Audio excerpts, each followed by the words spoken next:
This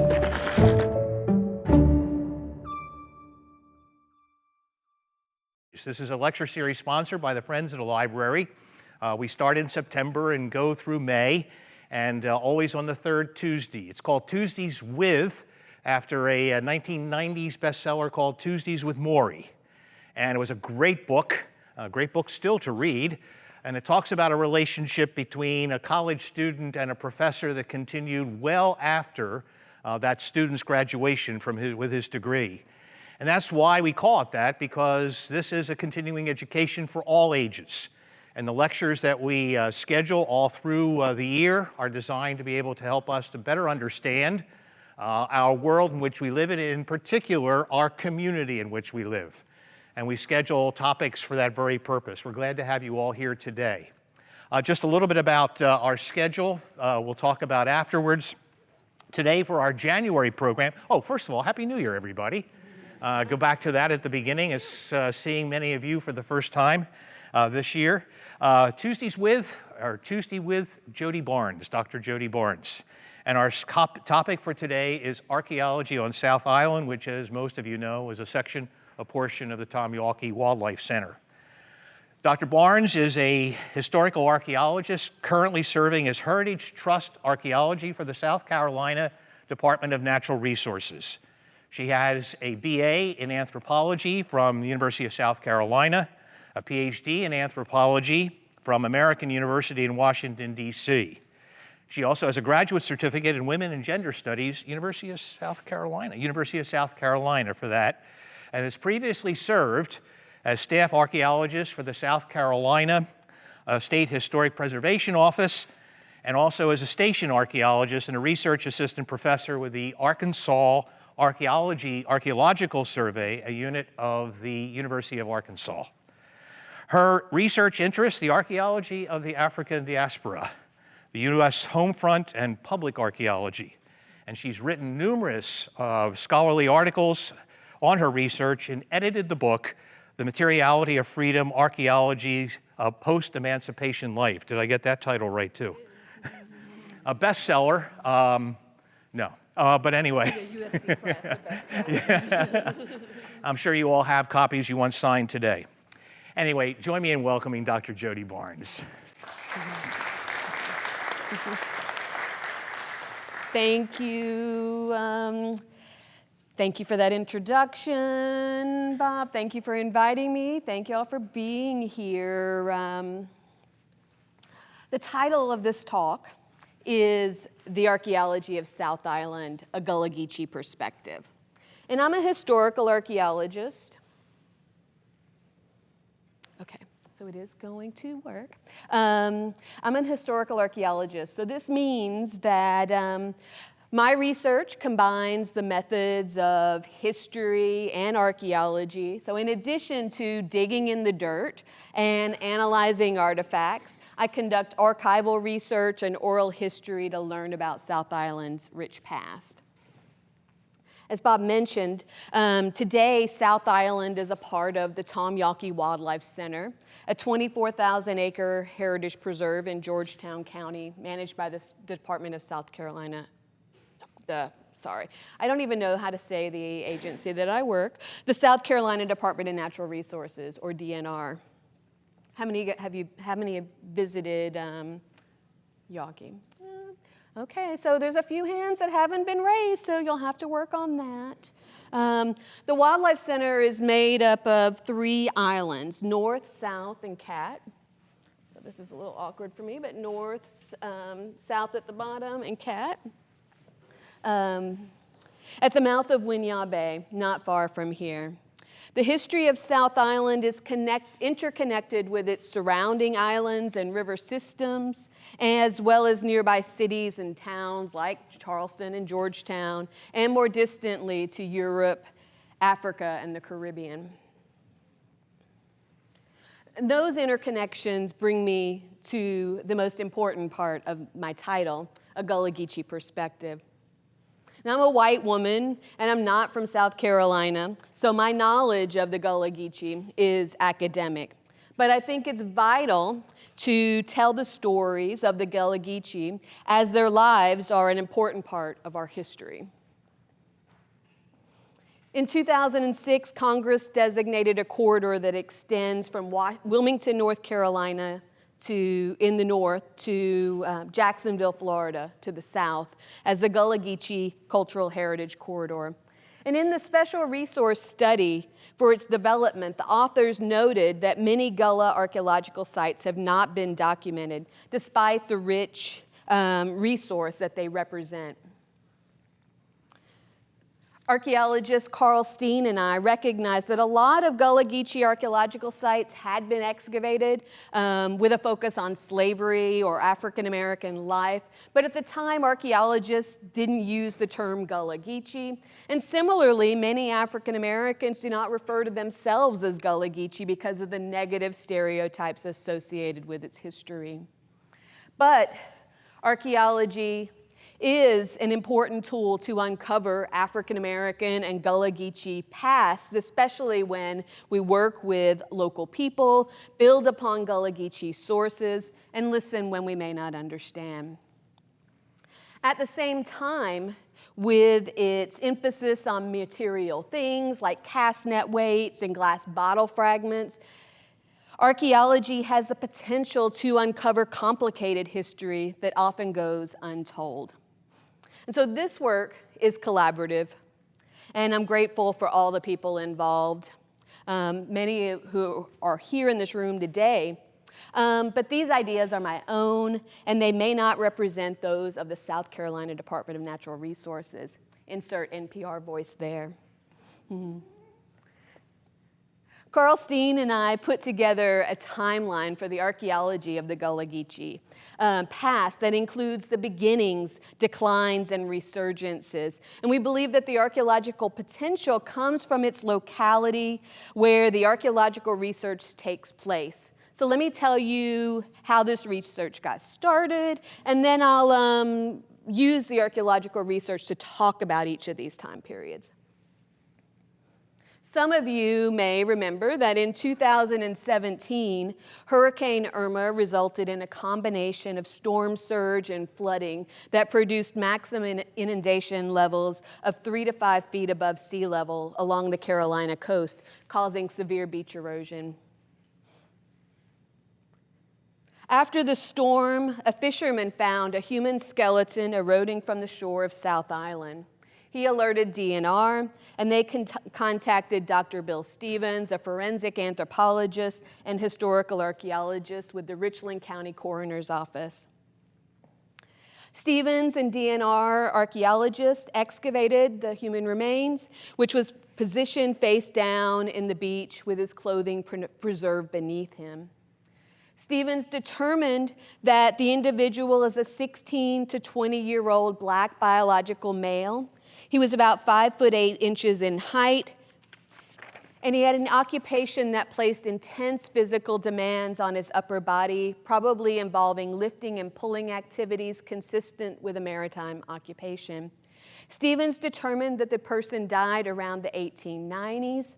Recent radiocarbon dating dates him to around 1930, but if you know anything about radiocarbon dating, it's not so useful for more recent remains. But so it gives us these time periods between around 1890 to 1930 that John Doe died. From the positioning of his body and the lack of other trauma, Stevens determined that he likely washed ashore as a result of drowning. And the analysis of the preserved clothing recovered dated the materials to the late 19th to the early 20th century. And Clemson University's preservation team found that the clothing was made of natural rubber, leather, wool, and silk. And the natural rubber was used on fasteners like suspenders made from the 1820 to the present.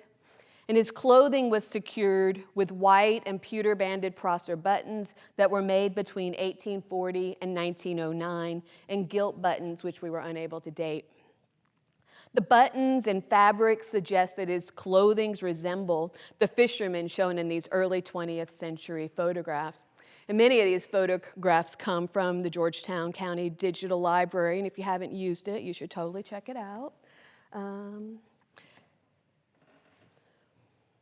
Jamie Dozier, the property manager at the Yawkey Wildlife Center, recognized that the location where he was found was a late 19th century fishing village. And in 2020, we received a Hurricane Irma Emergency Supplemental Historic Preservation Grant from the National Park Service to try to identify John Doe and conduct research at the Fisherman's Village. And this collaborative archaeological research involves oral history, archival research, DNA analysis, and genetic genealogy to identify descendants and give South Island John Doe a proper burial. We worked with Dr. Stevens to carry out additional forensic tests, including full DNA phenotyping, genetic genealogy, and facial reconstruction. Stevens sent a sample to Kalina Casteljakova at the University of California, Santa Cruz to obtain a sample of autosomal DNA single nucleotide polymorphisms. And unlike other genetic markers, autosomal DNA is inherited from all ancestral lines and passed on by both males and females, and thus can be used to compare any two individuals regardless of how they are related. So in partnership with FHD Forensics, a genetic genealogy team, we invited people to test their relatedness to John Doe using commercially available genetic ancestry tests like 23andMe and Ancestry DNA. And over 300 people offered to compare their DNA to his. And I'll just already end the suspense. We don't know who he is yet, but I'll still tell you about him. In addition, we've been digging into the archives. We've located historic maps and plats and deeds to develop a history of land ownership on South Island. I've reviewed historic newspapers to learn about storms and people missing at sea, and located photographs to provide a broader picture of daily life on the island.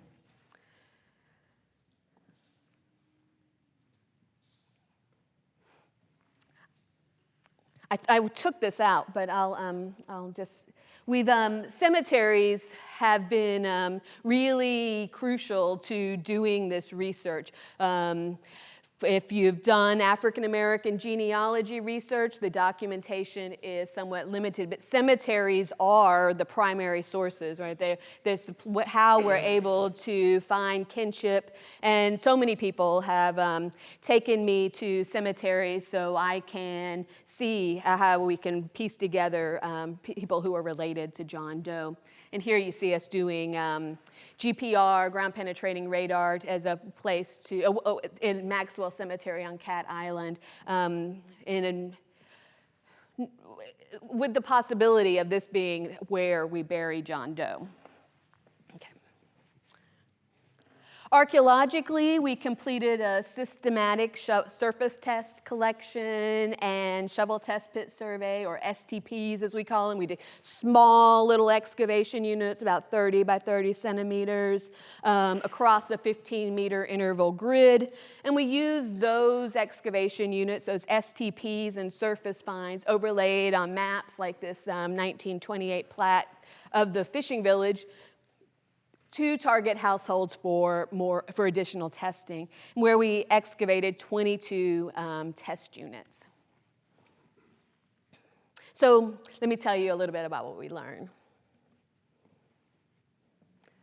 So, as you know, South Island sits at the confluence of the Sampit, the Black, the Waccamaw, the Great Petey, and the North Santee rivers, and the Atlantic Ocean. And the location at the convergence of the highways of Native American and early historic settlements makes South Island an important coastal location where the Winyah, the Santee, the Siwi, the Waccamaw, and the Petey tribes likely hunted, fished, and gathered clams, mussels, oysters, and wild plants from the Archaic period into the 18th century.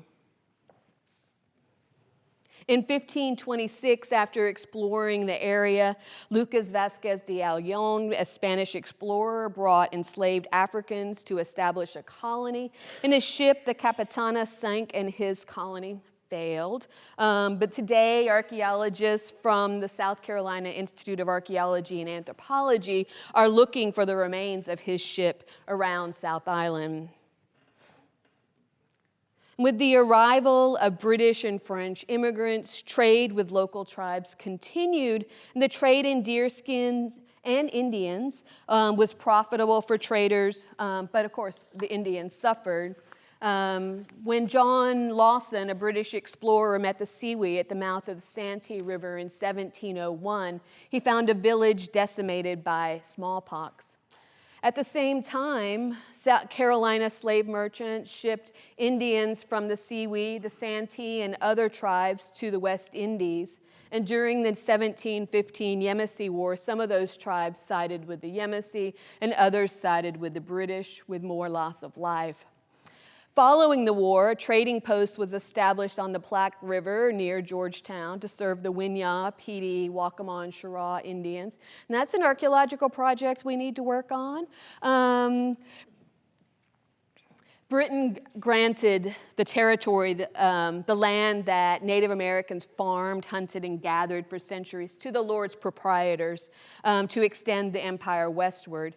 And they granted the land to settlers and established a province of large plantations owned by wealthy aristocrats.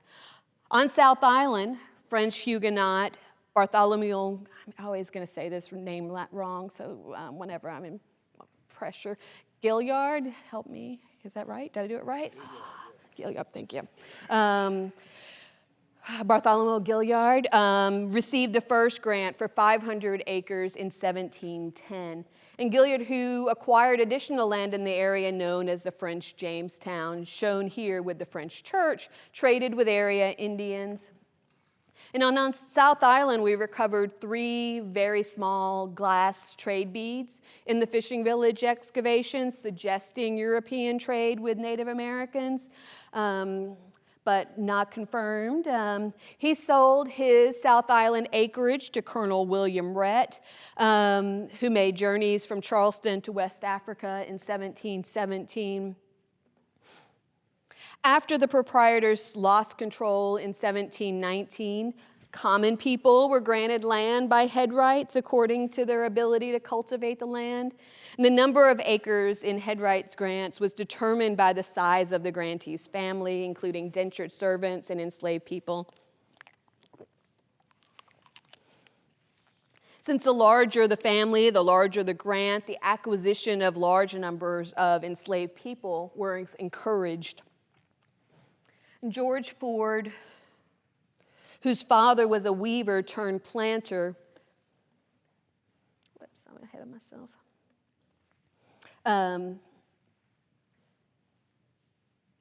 Acquired the South Island in 1786.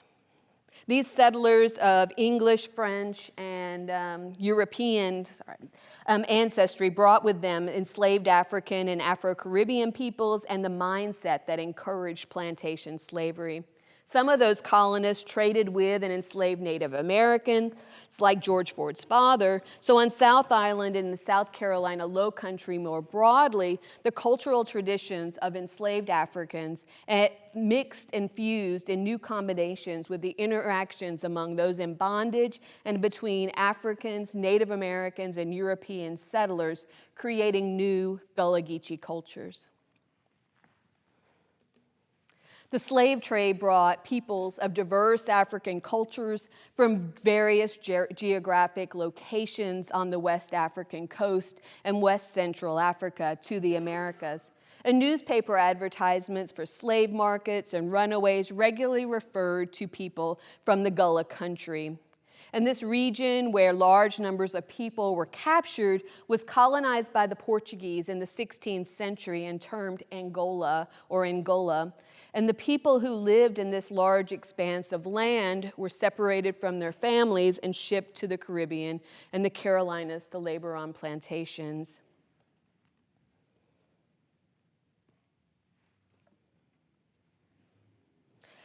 The DNA from South Island John Doe shows his origins from West Africa. particularly with the Niger-Congo language groups of West and Central Africa. He has no indigenous or European admixture. Genetic genealogy shows that he has fourth cousins in Benin, which is pretty cool, right?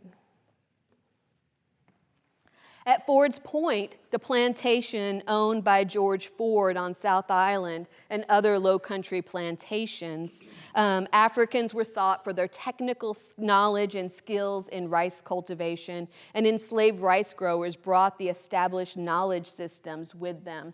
They cleared riverside swamps of timber and undergrowth, surrounded them with earthen levees, and constructed an intricate system of dams, dikes, floodgates, ditches, and drains. At the same time, slavery on low-country plantations like Ford's Point was organized around the task system, which differed from the dawn-to-dark gang system practiced in other colonies. Enslaved people were assigned a specific task to complete for the day. Some harvested rice, while others practiced carpentry or cooperage, piloted boats, or served in the main house, cooking, cleaning, or sewing. And the task system provided an organizational structure for the maintenance of viable plantations and allowed the development of distinctive cultural traditions. And this does not negate the oppressive labor conditions in which enslaved people were subjected, but the Gullah Geechee constructed their Creole cultural system and its traditions on their own time in the plantation settlement as a result. They merged various African linguistic features with plantation English to form a Creole language that served not only their need for in-group communication and cultural transmission, but also effectively excluded non-Gullah speakers from their discourse. In a similar way, the task system fostered a relative degree of autonomy, which aided in the creation of distinctive Gullah religious beliefs, crafts, and music with African origins. Gullah Geechee people planted gardens with vegetables like okra, watermelon, and bene seeds, wove baskets to winnow rice, hunted and fished, and made pottery. On South Island and other plantations on Cat Island, enslaved Native American or African women and their Gullah Geechee descendants made pottery that archaeologists call colonoware. And this unglazed, low-fired earthenwares has roots in West African and Native American potting traditions and was used for preparing everyday meals. Similarly, hunting and fishing were skilled jobs at Ford's Point, as enslaved hunters shot the ducks and rice birds that feasted on the rice crops, and others fished to put food on the planter's table. Hunting, fishing, gardening, and gathering wild plants also were vital ways for people to feed themselves and supplement the rations planters provided. They combined West African fishing methods, including nets, baskets, and poisonings, with Native American techniques to harvest local fish for consumption and sometimes for sale. Around 1817, George Ford sold the northern part of South Island. It was too salty to grow rice, so the Ford's family tried their hand at Sea Island cotton production, but that was unsuccessful too. So they divided that land into 200-foot lots where planters established summer homes to escape the heat and the mosquitoes of their tidal rice plantations. And by 1854, the planters from nearby plantations like Hume, Belle Isle, and Daisy Bank resorted to the island where there was quite a village, including a summer chapel and parsonage affiliated with the Church of Messiah on the North Santee. The archaeology team found transfer prints and banded ceramics, French champagne bottle seals, and kaolin pipe bowls at the location of the summer homes that give a glimpse into the lives of the planters' families who summered on the shore, and the Gullah Geechee cooks and boatmen who cared for their everyday needs. Soon after South Carolina seceded from the Union in December 1860, Governor Pickens requested that Georgetown planters send enslaved people, Gullah Geechee people, to build forts adjacent to Winyah Bay. They utilized the skill of rice dike construction and built 3 earthworks on Cat and South Islands, which were used by Confederate troops in addition to the lighthouse as observation posts until they were captured by Union forces in May 1862. Once the Union troops took over the lighthouse, they utilized it as a contraband camp as troops raided plantation and freed Gullah Geechee people from them. Here you see a list of contrabands brought to the lighthouse where Gullah Geechee people first learned to live as citizens. On January 16, 1865, Union General Sherman issued Special Field Order Number 15, which confiscated as federal property a strip of coastal land extending about 30 miles inland from the Atlantic and stretching from Charleston 245 miles south to Jacksonville, Florida. The order gave most of the roughly 400,000 acres to newly emancipated Gullah Geechee families in 40-acre sections. And those lands became the basis for the slogan, 40 acres and a mule. And in 2006, that boundary became the Gullah Geechee Cultural Heritage Corridor. President Johnson overturned that executive order in the fall of 1865, and many landowners tried to continue growing rice with the freed men and women working as hired hands, tenant farmers, or sharecroppers. At the same time, Gullah Geechee people ran for political office, built communities, churches, and schools, and reclaimed their African and Gullah Geechee cultural traditions.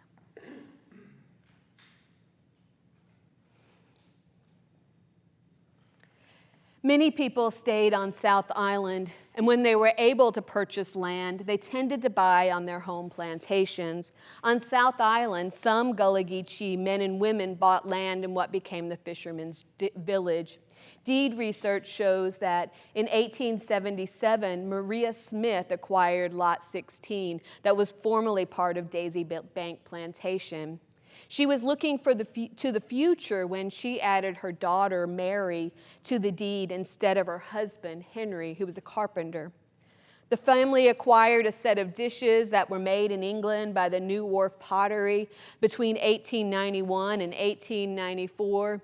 And Maria was likely a milliner and taught her daughter, who became a well-known milliner in Charleston. So the buttons, beads, hooks and eyes, and other adornments show her craft on South Island. The same year, Isaac Hume, a carpenter according to the census, acquired part of Lot 15, formerly a part of Rice Hope Plantation. Hume, who was enslaved on nearby Hume's Cat Island plantation, went to the courthouse in 1893 and filed a certificate concerning real estate where he was witness for a property dispute between 2 white plantation owners. And that document shows his standing in the community and that he owned a seagoing fishing sloop. Edmund Ford, a fisherman, acquired part of Lot 14, and Robert Ellison, a schooner captain, acquired the other half of that lot. Some of these Gullah Geechee landowners divided their lots and sold or rented them to other African Americans, like Esau Lawrence, a cook, Cumsey Vanderhorst, a fisherman, Thomas Alston, a cook, Jonas Brown, a fisherman, and Bina, a midwife. Robert Ellison also conveyed part of his lot for the construction of Trinity AME Church, which you can see on this plat, the location. Archaeologically, the whiteware dishes, medicine bottles, buttons, and cast net weights indicate the location of a community where Gullah Geechee men and women not only fished, but built families, prepared meals, and cared for their health. By the 1880s, many subsistence hunters and fishermen accelerated the harvest because there was a market for ducks, shad, sturgeon, oysters, and turtles in northern cities. For example, Edmund Ford is listed in the 1880 census as a fisherman, and by 1900 he is a fish dealer. He and Maria Smith also acquired land here in Georgetown, building a system of trade networks that connected South Island to the bustling town and more distant markets. Maria Smith actually bought a lot that's right over by the Gullah Museum. But at the same time, hunting and fishing became contested in the area and in other regions with large African American populations. The ability to hunt and fish provided Gullah Geechee families subsistence, livelihood, and community. And this clashed with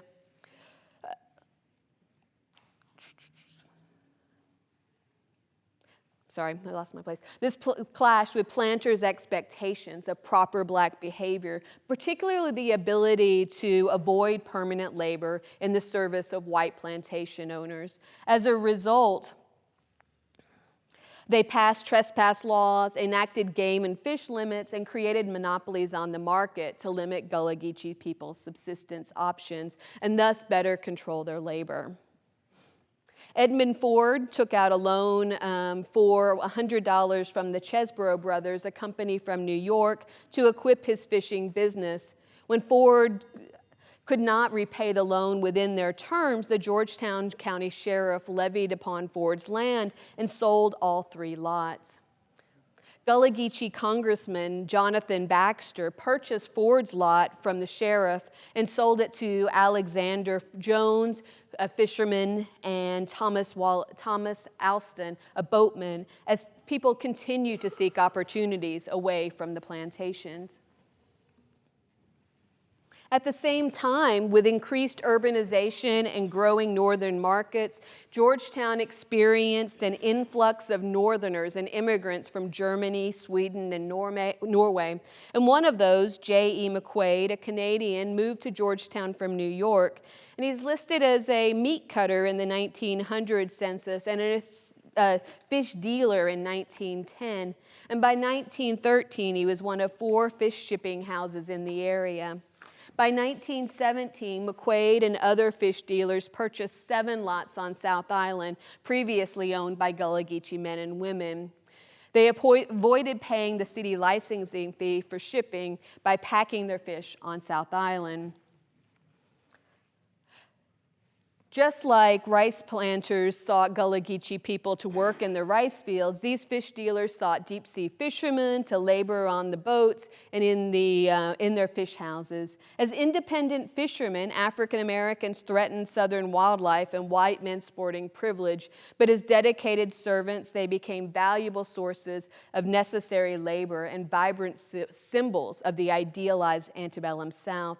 Magazines and newspapers report on the bad sporting behavior of African Americans. For example, according to white local sportsman G.G. Ford, the years immediately following emancipation saw next to no game preservation around Georgetown, and within a short time, the entire country was changed. Instead of one of the best hunting grounds for all sorts of games, miles of riding were required to jump a deer or roost a flock of turkeys.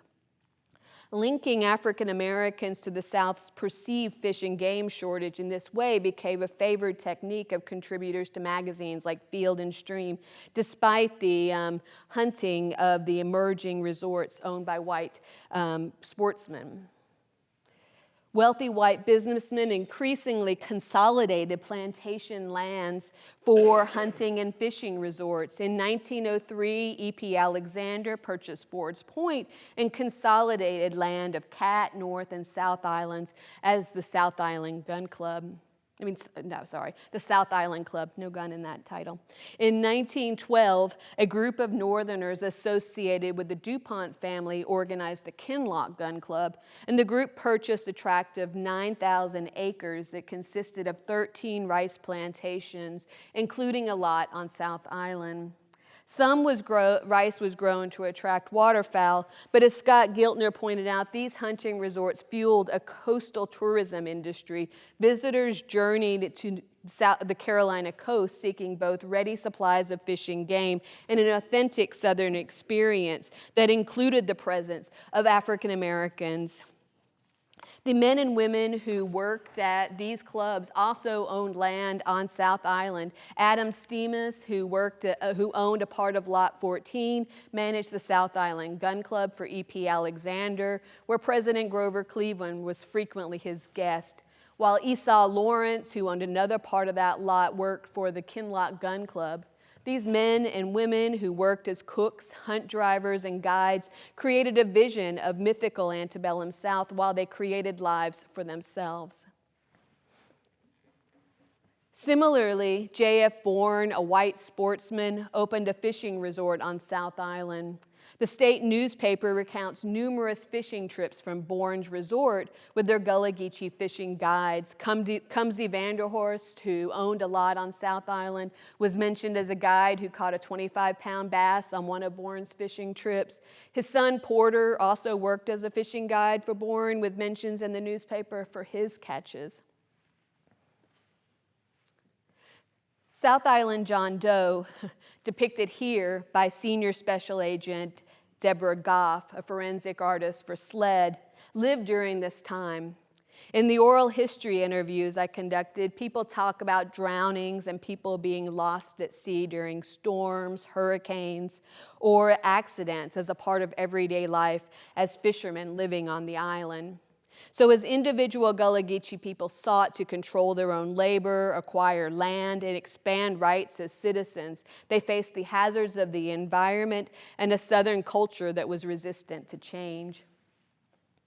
In 1928, J.E. McQuaid sold his South Island lots to Tom Yawkey, and by the 1930s and 40s, the children of these Gullah Geechee families increasingly joined the military and/or migrated north to Philadelphia and New York and Atlanta, or more locally to nearby towns like Georgetown and Columbia.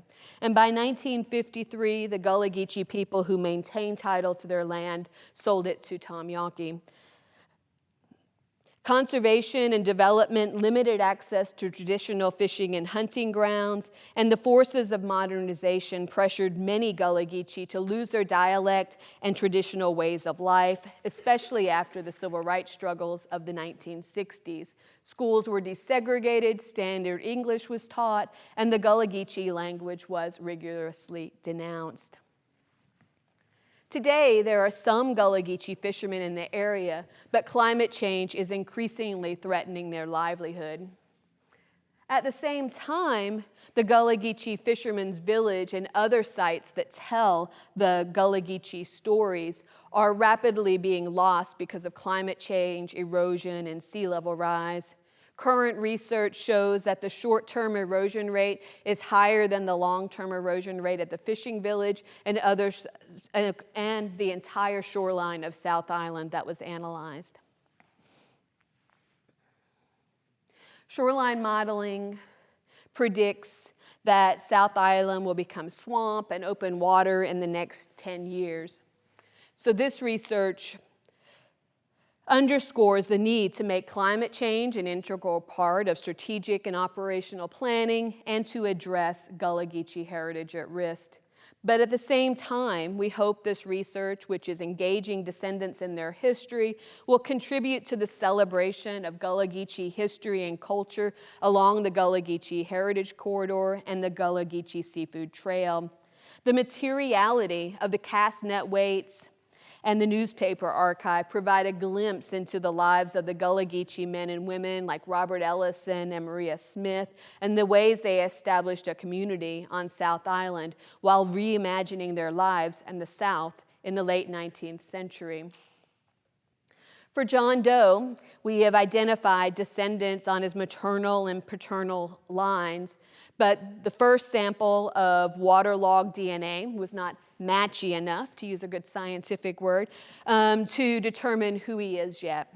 We know that some of his common ancestors include Roos, Thompsons, Singletaries, and Washingtons, but some family members are understandably hesitant to participate. For example, We had one woman who contacted us because her great uncle had drowned from Polly's. And she's related to him, she's a Thompson, but South Island John Doe is not her great uncle. And so we're to find that common ancestor of who he is. That's that's one of our challenges. We know that Harry and Nancy Thompson, who were in their 60s in 1870, have 3 children living with them, and we can trace them, but we don't know who their parents are, and that's one of those key points that we're missing to identify him. And another issue we've faced is that a lot of people migrated north, and so one of the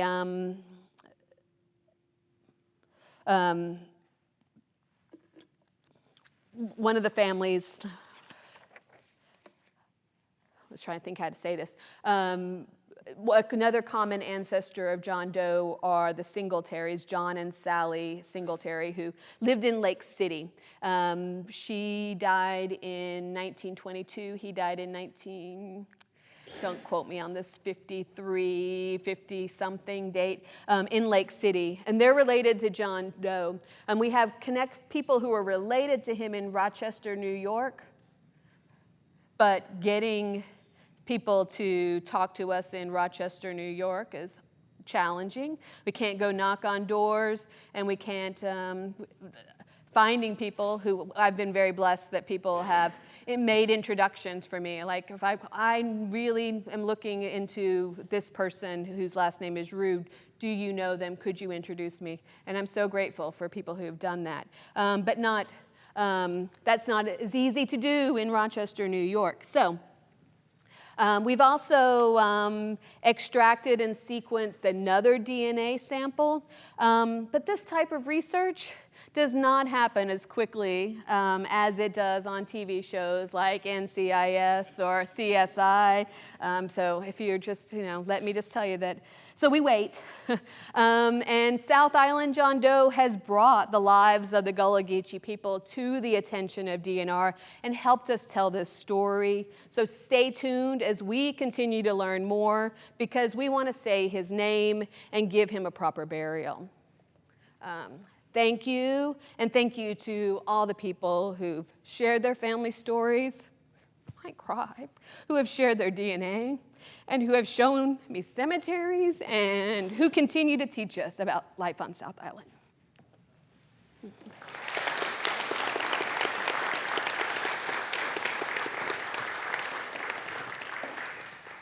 So you have to have some questions about all of that.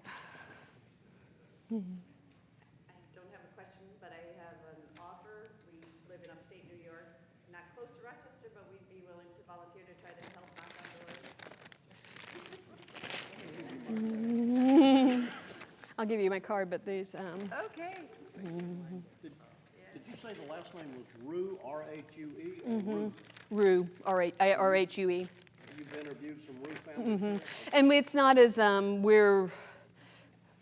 we're like, I need really the genetic genealogist to speak to this, but I think we're on another track with the Rue. Like there's the Thompson and Rues, and so we're a little bit more towards the Thompsons. Right, so the family we were looking at was a Yawkey Rue, and now we think that from testings, we've had some Rues who've been very, very helpful in this, and that we are now looking more towards Thompsons. You had mentioned some climate change predictions for South Island. What is the source for that? I didn't catch it. I didn't say. I mean, you heard. So we created we worked with Lindsay Cochran at the University of Tennessee to create a SLAM model. Mark, Jamie, SLAM.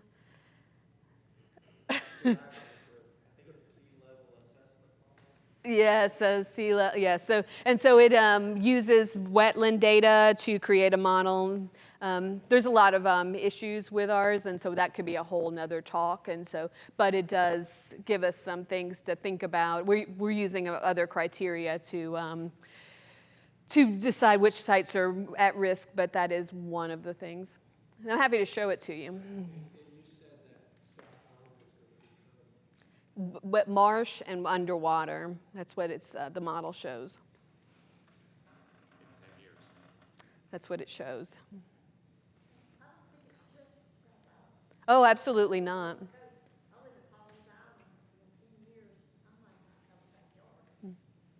Yeah, it's really happening. Each storm, and like, I haven't gone out since these last two, so it's something, more. So in one section of the fishing village, we excavated a 1 by 1 meter unit, and it's near the scarp, the part that's eroding, and it was about, I'd say, a meter from that scarp, and now it's to the wall of that excavation unit. That all of that is gone. We filled it back in, right? But that is all gone. I have a question. How is that Williamsburg and there's the black church where they found, they're excavating it, there's shrouds where they're saying they can't figure out who the people are because it's been so long. So like, what type of DNA are you able to get? Like, you said there was some testing. Like, I guess you get some from the bones or. Well, so I feel like those are two different things, right? I mean, one of the ways we find out about people are documents. We don't just DNA test or, excavate skeletal remains to learn about past. But so we're able to learn mostly about it because of the documents. And we're looking at a relatively recent period, not 100 years ago, so the documents are more prolific than, say, at Williamsburg, where the church is older, and to find out which people are there is harder. So what year was that from the John Doe? This church was built. John Doe person is from what? He died around the 1890s to 1930. Mm-hmm. And also too, like, you said there was like an emergency grant or something. It's like, were you brought here to help with the John Doe, or were you like already here, and then like, is the grant gonna run out or anything? Or? Well, the grant is ending. My grant reports are due in March, and so I am stressing. But I am not going anywhere. I was brought here to do this work, but I am a full-time position that is not grant contingent. And as long as Jamie wants to continue to do work together, we might. Yes, Benny. Extremely excellent, but I just want people to understand that a lot of the development community moved all in all. They literally moved across Highway 17 and started new communities, so the impact of those families are still literally across Highway 17 and maybe other ones down. We didn't move that far, so we can still say the family units. She said that people didn't move that far. They moved, a lot of people moved just across 17. So instead of being right here in Georgetown, but we also know that people did stay right in Georgetown too. Right? Jodi, thank you very, very much. Excellent.